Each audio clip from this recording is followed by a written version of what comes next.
previously on Deep Six. He stands up with the glass again, walks around the desk, and is just kind of pacing in the room a bit. Moves one of the curtains to the side, peering out into the courtyard below. Goes back over to the door, closes it. Fuck. That's what I was waiting for a moment of like, and I leave. Okay, sure. Remind me, did you put the ledger back? No, I've got it. The medical ledger? Yeah, I've got it. Did you close? Yeah. Well, no, actually, technically not. Should have done that. So it is hanging over there. I suppose so, because, yeah, in my mind. So he's kind of pacing back and forth, and he's kind of looking around the room, and he stops as he's looking back, and the glass from his hand drops and breaks on the floor. But he doesn't move, and you just hear him.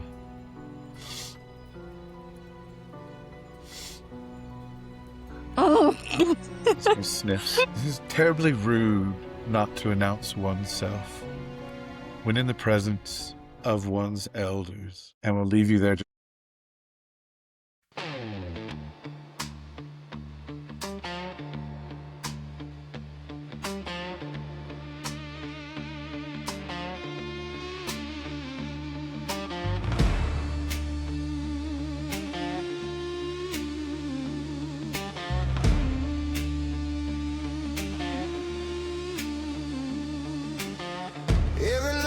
close my eyes, wonder where I go when I die. Underneath the surface I hear voices just keep on pushing me down, trying to get to heaven, but it's all hell. And every day I wake up I still wonder if I'm dead or alive. 6 feet deep.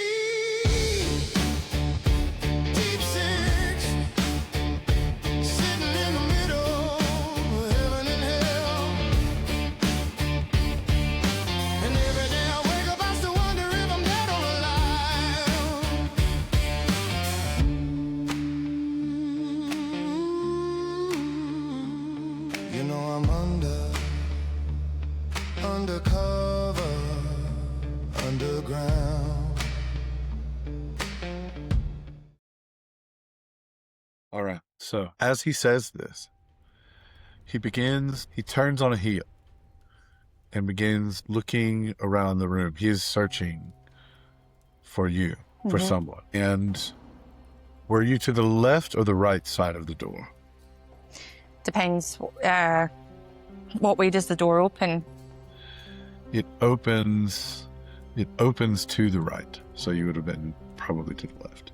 Yeah, it's what I wanted is like if I was to open the door this way, I'm actually here where I don't have to go round the door to slip out of the door. Exactly. Yeah. So you're to the left. There are 4 corners of the room, and he is, you see that he reaches to the side of the desk, and leaning on the side is a cane.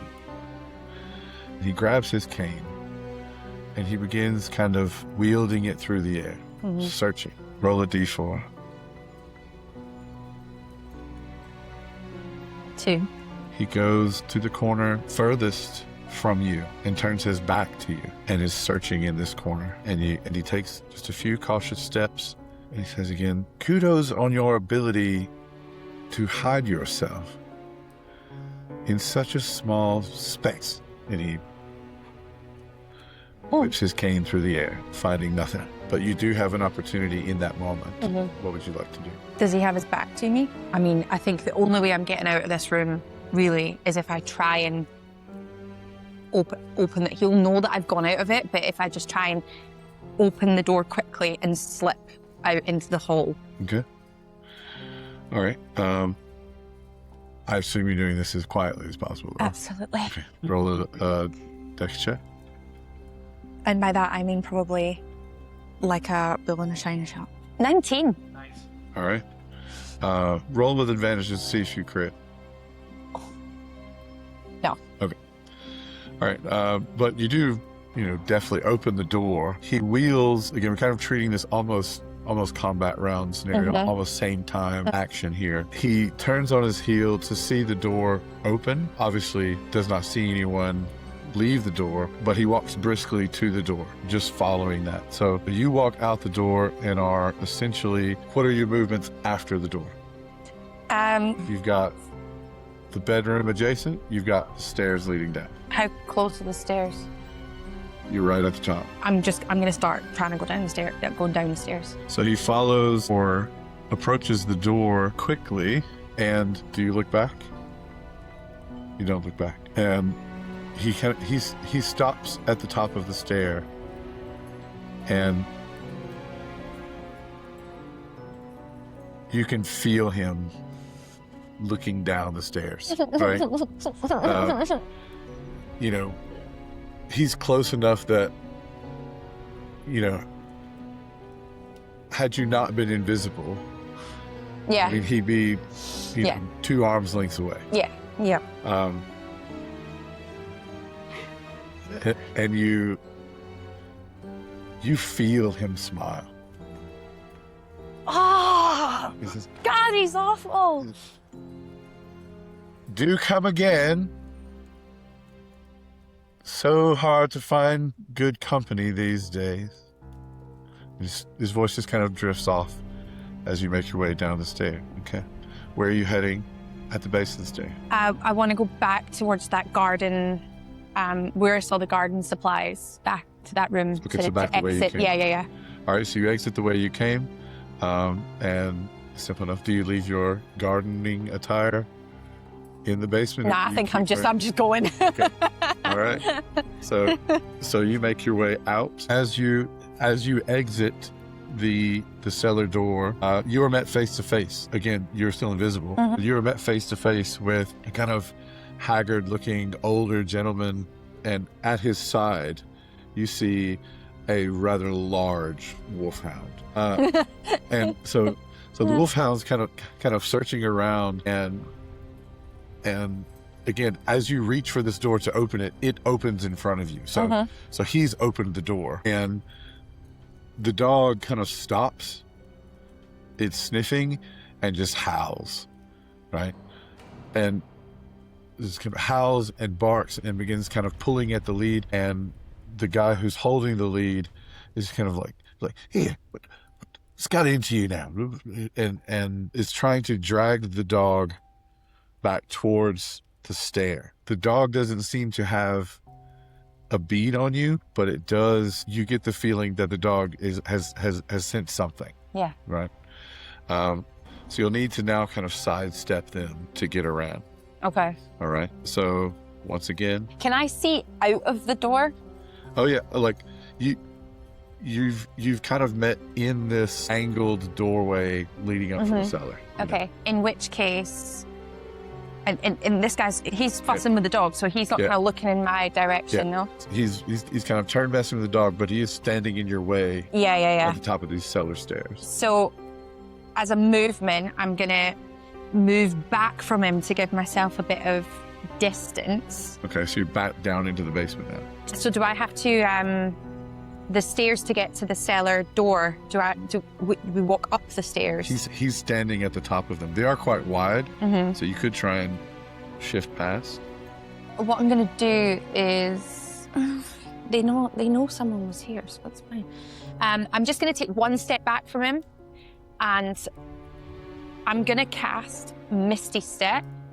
So it will reveal my I will be revealed to him for like a split second, I guess, because the invisibility will stop. But in that same second, it's like a blink, and I'm going to Misty Step out of the door as far. It can go 30 feet. So basically, as far as I can see into the grounds, I want to, boom, Misty Step away. Yeah, so I'm doing that.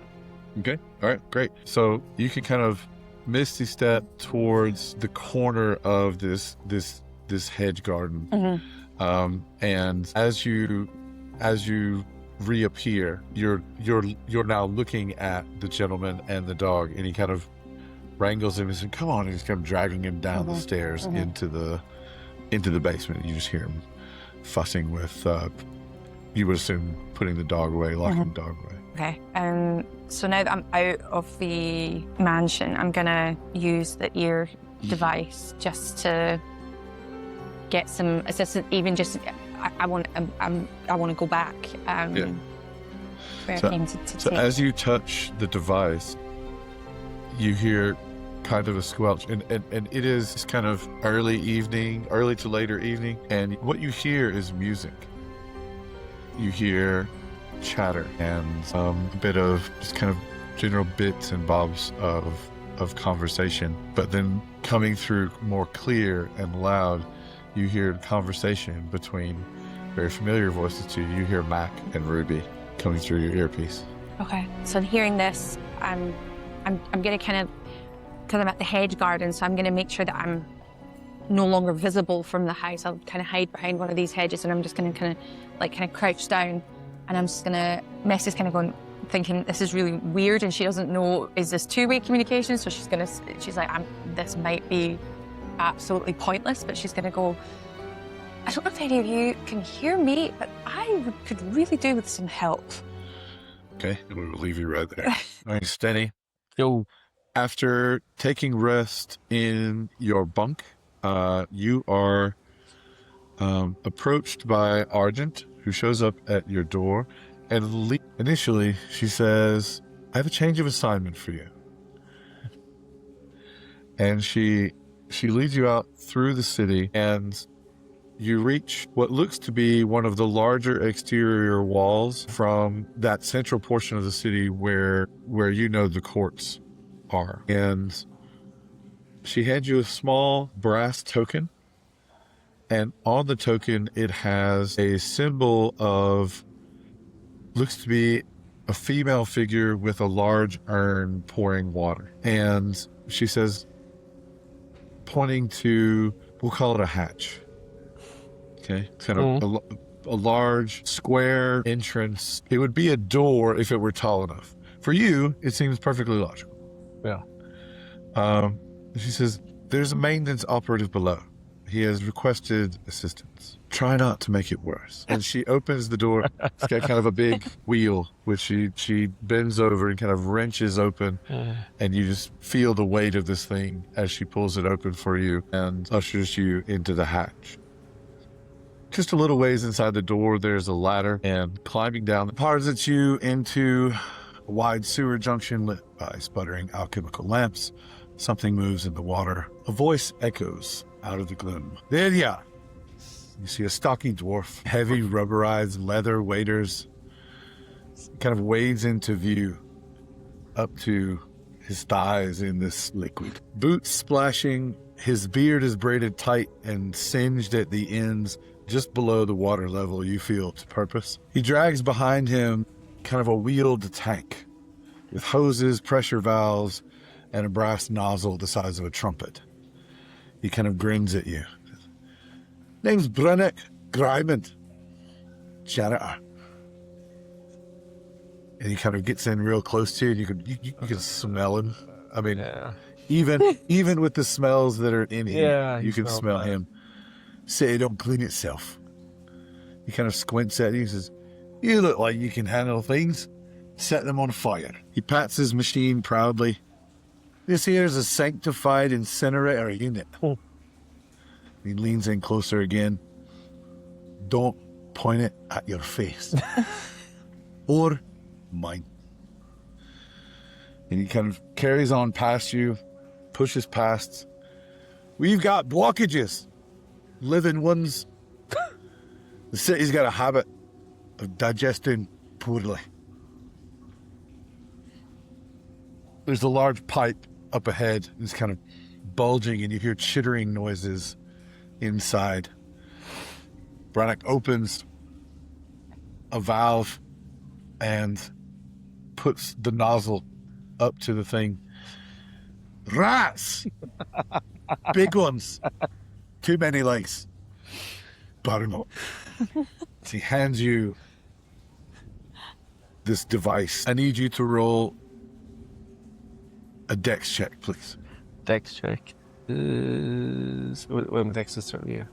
Yeah, 13. Okay. All right. So the dex check is basically just to see if you can aim this rather unwieldy, large flamethrower, essentially, that he just handed you. As you push this kind of trumpeted nozzle up to, and it fits exactly into this small fitting, and you let loose this long stream of flame into the pipe. And when you remove it, the pipe itself just kind of spills out and vomits smoke and scorched fur. The water then calms and begins to run freely out, and he closes the hatch again. Further on, you turn a corner and the sewer narrows, and you come to, at first, what you think is a wall, but the wall is pale and waxy, and you watch as it begins to heave and breathe slightly. That's congealed cooking fire with teeth. And you do watch as this wall kind of reforms, and you do see not one mouth, but two, and then three, and then four. These jagged sort of teeth begin kind of almost lurching towards you, trapped within itself. And so you ready the hose once again. This time you can either make a strength check to hold the hose steady, or a con save to endure the smell long enough to fire. I'm gonna do. Gonna do strength check. Okay. Additional 2. To What's my? I don't have any fucking changes to that. Got nothing additional on top. you do have your skull die as well. How does the skull dive work again? I got so. So you roll a d6, Yeah. and you're able to have a bit of twist of fate. But after 3, there are consequences. Yeah. Fuck, I should have done that so many times then. All right. I'm gonna roll it once. Let's see. All right, so you'll actually re-roll the strength check, Yeah. and roll the die to add to it. That's fucking 5. Okay. So better. That's fucking 1. Okay. Math. I can do simple math. As long as it's on my fingers, I can do math. So you go to aim initially, and you gag violently and vomit a bit off to the side, and the fire kind of sputters as the kind of griminess on the device itself, your finger slips from the trigger. Okay. Braddock kind of looks at you and says, "Breathe through your mouth, lad." And looks at you again like, Yeah. "Go on." So I can try again. So I'm trying to breathe through my mouth, but because he's so close that I can't get over which smell is worse, the thing in front of him or him. So every time I'm kind of going back and forth, going back and forth between them before I do another check. Is it? Okay. Yep, same again. So Same again. either strength or con. Oh well, for fuck's sake! I've got my constitution. I've got a +6.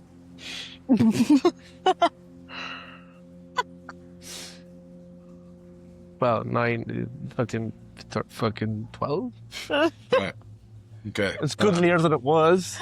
So as you spray this thing down with the flamethrower, the blockage melts and shrieks and kind of slides away in different burning chunks. Delicious. You don't feel like you got all of it, but it does clear it out of the way, and it seems to retreat, if anything. But the way is clear. Nice. This goes on for what seems like hours. Different obstacles that you find. Some are just, clearly debris and things which have found their way into the city. You have no idea how far you've walked or where you might be in the city at this point, nor how you would find your way out. You come to a kind of large central area. The water ripples in front of you. A long, pale serpent-like creature kind of coils up, hissing. It's more startled than hostile. And Brannick kind of goes, that's new. Try not to hit the pressure valve. And just behind this creature, there is what looks to be a rather intricate series of pipes with a couple of gauges and things attached. So you can roll an attack roll or an intelligence check. I'm not doing intelligence. Before anybody gets I'm just being able to having to breathe down there alone was fucking enough. Attack roll. Yeah. Check. Well, okay, well, anyway, doesn't matter. Oh, Yeah. it was 13. Okay.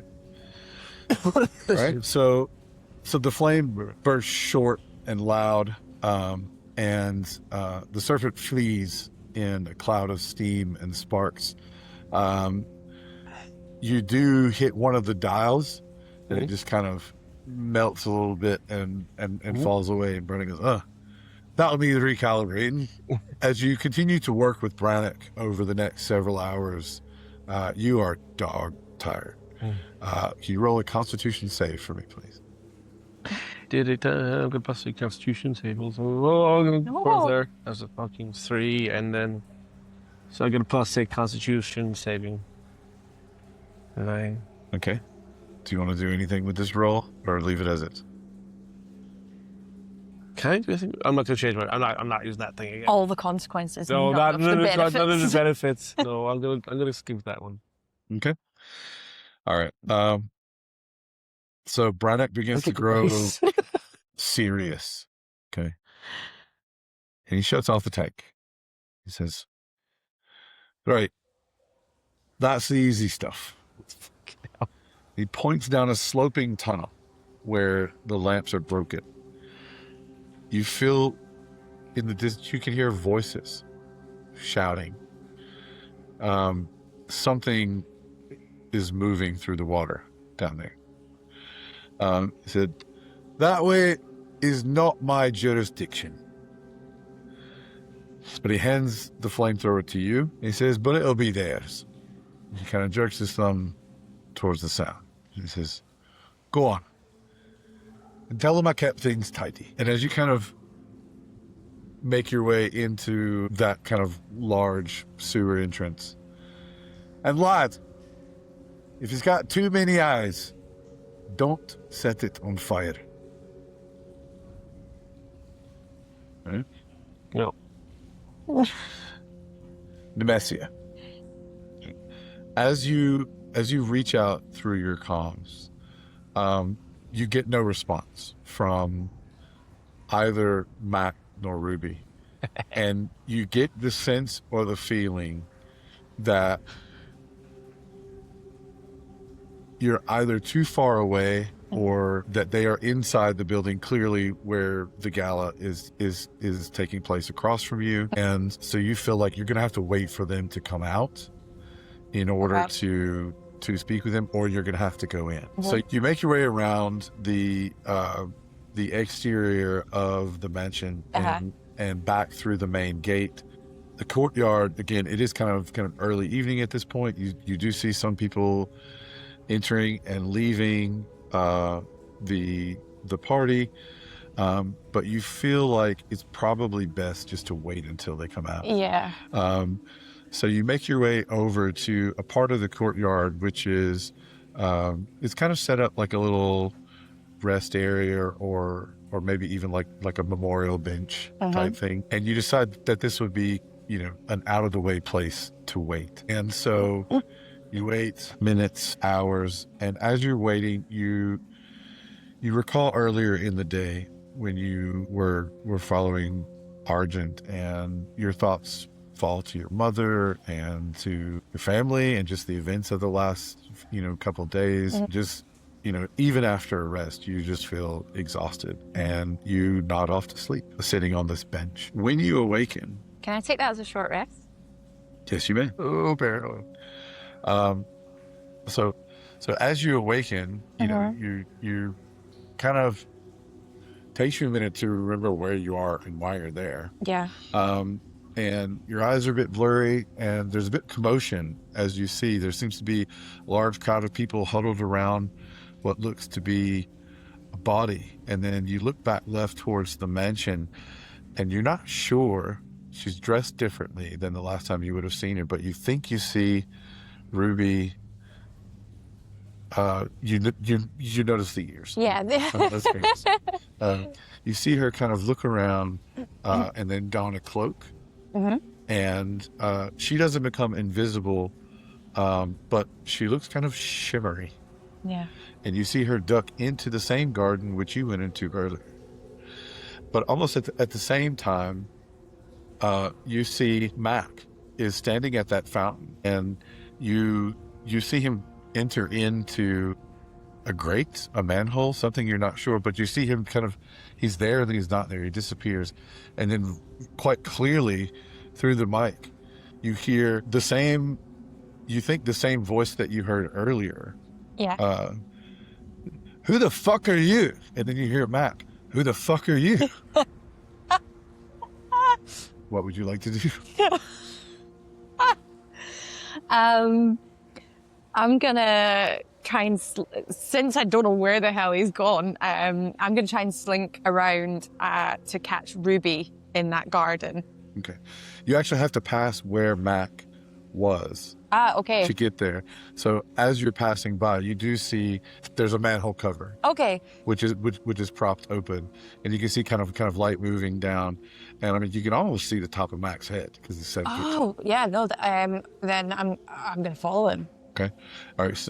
So you edge closer. Mac, you were met by this thin, stooped man, permanently dirt-stained hands, and surprisingly enough, a bit of an apologetic smile. He smells of loam and crushed leaves, and old rain. His clothes are clean but mended many times, and he's looking at you, and he's kind of wary. Certainly doesn't seem to have expected to found you down here. And he's holding kind of an old crossbow. He says, "What are you doing down here?" I don't know why he's Scottish. What are you doing? If he's a dwarf, he's God. He's not a dwarf, he's not God. This is a good question. Why did I find myself in here? Mac is just trying to think. I am looking for someone. I believe might be down here. What, here? Yeah. Don't think you'll find anyone here, anyone down here. You know, one of the children. He says, the only thing in this tunnel is certainly not a child. He says, if you excuse me. And he kind of works his way past. He said, if I were there, I'd go back out the way you came. And you see him just kind of trudging down through the tunnel as he kind of goes past. So I'll just call after him. So what is down here? He kind of stops, dead in his tracks. Master Wainwright appreciates order, and I'm meant to keep things in order. That's what I intend to do. And he kind of steadies himself a bit. You get the feeling he doesn't want to go where he's going. Nemessia, you hear this exchange from up above. Is this guy, is he walking away from Yeah. Mac? Yeah. Okay, then I'm gonna kind of call down. I can climb down here. How did you get there? Because you were there and then you went there. Is there like rungs? Do I climb down or do I just... No, it's just a drop. It's just a drop. Okay, then I'm just gonna call down and be like, "Oi, Scribbler, did you not answer my call?" What? Nemessia? Hi, I'm coming down. Would you care to catch me? Sure. I'll just hold it. Yeah, so I'm gonna jump down. All right, so you jump down, Matt catches you, and now you're both standing in this sewerway. And you see the gentleman, and he kind of looks back over his shoulder. He's like, "Fucking tourists." And he turns around and just carries on, sloshing. You know as well from when you were down here earlier with, or from what Ruby told you, that it leads to a large cistern area. Yeah. Is he heading towards where like that makeshift child's bedroom was? In the cistern, yeah. Yeah. Don't have a lot of time to explain, but you should follow this guy. Sure, well, likewise, but I'll take your lead. All right, so as you guys follow, it's not terribly far. A couple of twists and turns. Sorry, one second. A chit chat, I'll be honest. Like, you can just follow me, all right? All right.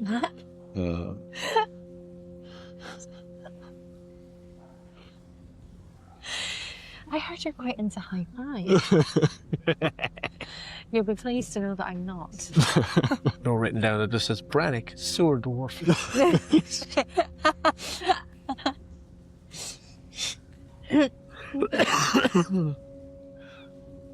Special subclass of dwarf, that is. Didn't really venture above ground. They're technically gloom stalkers, I think. Just sewer dwarf. It's like the swamp benders in Avatar. It's like technically the water benders, but you know, swamp benders. So you guys are watching as you follow this gentleman. He gets to a point where he unlocks what looks to be kind of a rusted iron door set low into the wall, and makes his way into that cistern. The smell hits you immediately. Not rot, not exactly. Something sweet, metallic, clean in the wrong way. Beyond the door, the cistern opens up a wide circular chamber of old stone, water pooled knee-deep at the center, fed by slow trickles from pipes above, and then the large kind of drop-off. It just seems to drop into nothing. You had this described to you earlier, Mac, but you clearly can see it for yourself now. The area is unnaturally still. The edge or the kind of catwalk which leads out over the center of this precipice. Lantern light reflects cleanly like polished glass on the walls. It's very shimmering almost. It's quite wet and damp. Gentleman steps to the edge and watches as another individual kind of hunched over seems to have a large burlap looking sack. He's reaching into the sack and dangling something over the side and kind of muttering to himself. He's like, easy now, no rush, no rush. And he's just dropping bits of what at first you think it may be fish, but it's just kind of, you're not sure what it is. He's throwing off to the side. But the bag itself seems to be wet and has a very crimson tinge to the base of it. As the kind of bits vanish into,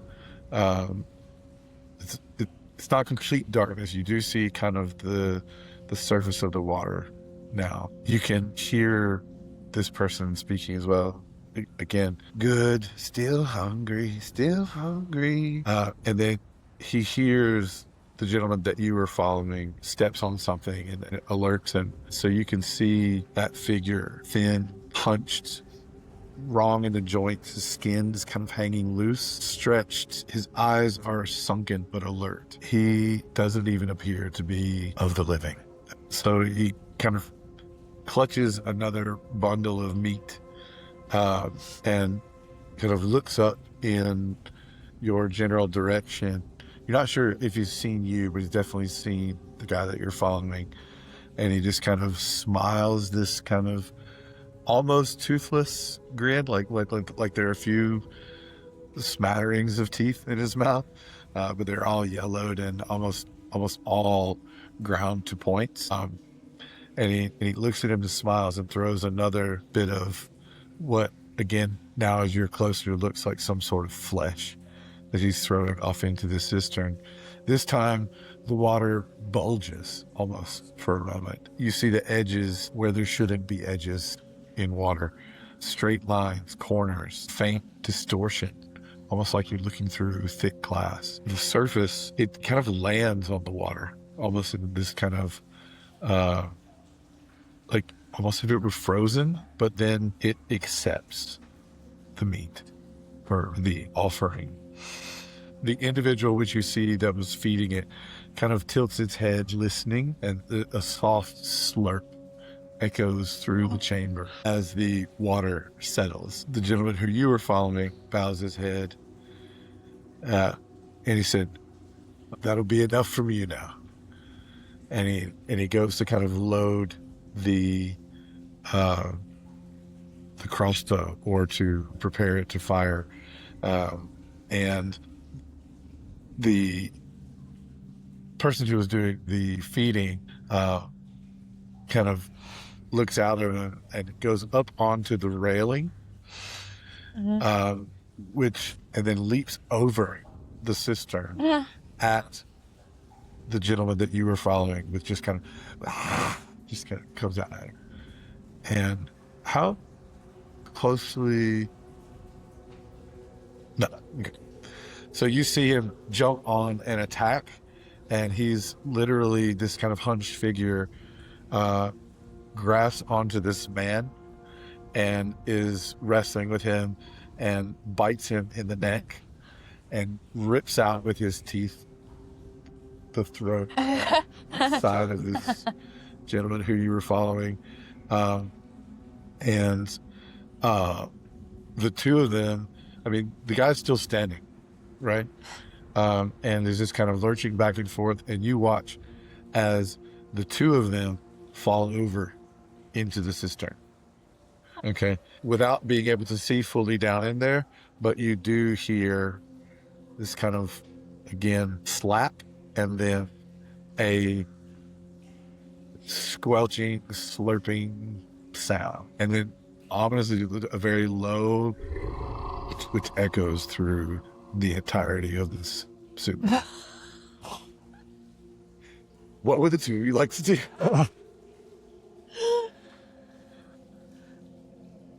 Well, I know you weren't really up for talking, Tom, but perhaps it's time to share some information. You brought us down here. What do you expect to find? I'll be honest, not that. So Ruby had been down here before and had come across some like child's toys and things down here, and like perhaps evidence that a child was living down here, but I wasn't expecting some kind of cavern monster down below. No. What have you been up to? Like? That's a good question. I was in the mansion. I was given a task. I had to find out the owner. He's apparently into some bad stuff, and I had to find evidence of that. I didn't know what I was looking for, but what I found, what I found. I think they're, well, based on what I see here, I think they're feeding children to this thing. Yeah. Roll a reception check, please, both of you. Not you. Yeah, not me. You do not want me. I perceive nothing. Right, are you ready? Are you ready? It's going to be everything. Oh, yeah, 17. Okay. So, Mac, you're kind of listening to what Nemessia is telling you and just trying to piece and puzzle things together. And you're just kind of off in your own head. Nemessia, as he's kind of muttering to himself and kind of placing things, you look just past him and you watch as through what should be a drain in the bottom of the sewer passageway which you guys entered from, you see this kind of pool of kind of greenish liquid begin to amass, and it just seems to grow ever so slightly with these same sort of sounds that you heard from the cistern a moment ago. And it just gets bigger and bigger and bigger. While Max is still just kind of in his own thoughts, processing things, directly behind him, you see this almost rigid wall of putrid slime. But it has a figure, it has a shape to it. It has ridges and edges and lines, and you watch it as it almost consumes the entire opening of the sewer there, and you see this wall then start moving in your direction. Great. And I need you two to roll initiative. 10. 14. All right. We're going. What are they? We're going theater of the mind. We don't That's feel like fucking with this. Yeah. So we'll see if we need it next time, Yeah. or if we need a new campaign. New characters. 5 of shit. literally.